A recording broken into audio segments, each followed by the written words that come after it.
નમસ્કાર ગુજરાત વિડીયોમાં તમારું સ્વાગત છે। તો ખેડૂત સમાચાર જોવા માટે આપણી ચેનલ 4K ગુજરાતીને સબસ્ક્રાઇબ, વિડીયોને લાઇક કરવાનું ના ભૂલશો। તો આપણે આજે લઈ આવી ગયા છે 6 મોટા સમાચાર।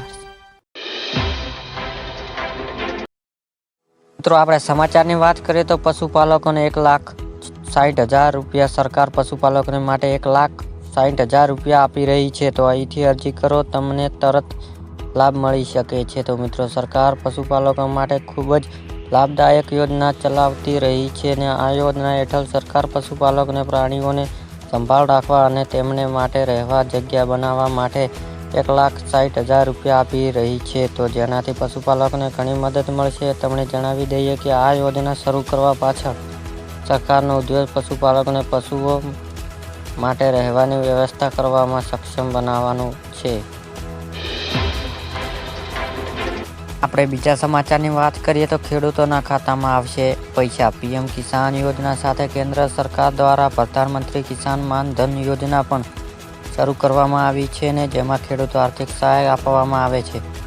પીએમ માન ધન યોજના હેઠળ સરકાર ખેડૂતોના ખાતામાં દર મહિને 3,000 રૂપિયા ટ્રાન્સફર કરશે અને જ્યારે આ યોજના હેઠળ ખેડૂતોને માસિક 3,000નું પેન્શન આપવાની જોગવાઈ છે। તો યોજના પીએમ કિસાન સન્માન નિધિ યોજના રકમમાંથી કાપવામાં આવે છે અને આ માટે તમારે એક અલગ ફોર્મ ભરવાનું રહેશે। તો આ પેન્શન યોજના લાભ લેવા માટે ખેડૂત દર મહિને 55 થી 3.200 સુધીનું યોગદાન આપવું જરૂરી છે।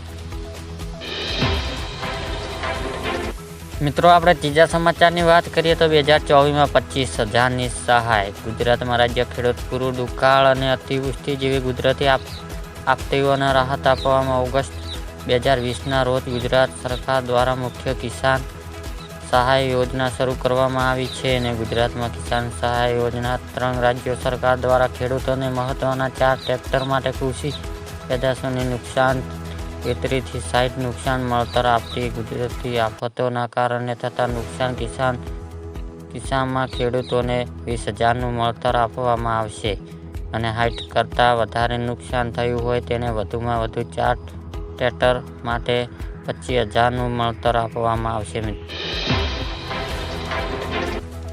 તો આપણે ચોથા સમાચારની વાત કરીએ તો પાક વીમો મોટા સમાચાર। ખેડૂત માટે સૌથી મોટા સમાચાર સામે આવી ગયા છે અને તે હવે ફરીવાર પાક વીમો લઈને વિવાદ સામે આવ્યું છે। તો 2016થી લઈને 2020 સુધી એમ 4 વર્ષ ખેડૂત પાક વીમાના પૈસા નથી મળ્યા ત્યારે હવે પાલભાઈ આંબલિયા અને ખેડૂતો આગેવાનો જાગૃત બન્યા છે અને આ તમામ લોકો ભેગા થઈને જૂનાગઢ જિલ્લામાં નાયબ ખેતી નિયામક સાથે જોરદાર રજૂઆત કરી છે। મિત્રો આપણે પાંચમા સમાચારની વાત કરીએ તો 2024 પાક ધિરાણ લોન એટલે કે ગુજરાતમાં દરેક ખેડૂત માટે પાક ધિરાણ લોન લઈને આવે છે મહત્વના સમાચાર। ખેડૂતોએ લીધેલી લોન નવા જૂની કરવા માટે ખેડૂતો પાસેથી કેશ પેમેન્ટ માંગવા બદલે ડાયરેક્ટ બેંકમાંથી ઓટો રિન્યૂ કરવામાં આવશે તેવી માંગ ખેડૂત દ્વારા કરવામાં આવી છે, જેથી ખેડૂતોને બેંકમાં લોન પૈસા ભરવા માટે બહારથી વ્યાજવા પૈસા લાવીને વ્યાજ પૈસા ભરવા પડે છે, જેથી ખેડૂતોને ઓટો રિન્યૂ સુવિધા આપીને ખેડૂતને થોડી રાહત આપવા આવે તેવી માંગ ખેડૂતો કરી રહ્યા છે।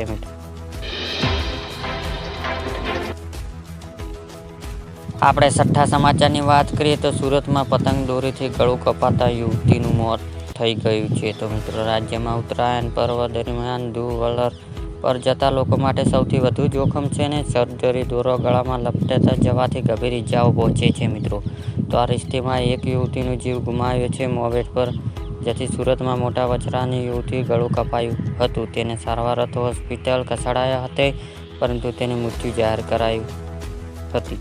તો મિત્રો આ હતા આપણા 6 સમાચાર। બીજા સમાચાર જોવા માટે આપણી ચેનલ 4K ગુજરાતીને સબસ્ક્રાઇબ, વિડીયોને લાઇક કરવાનું ના ભૂલશો મિત્રો।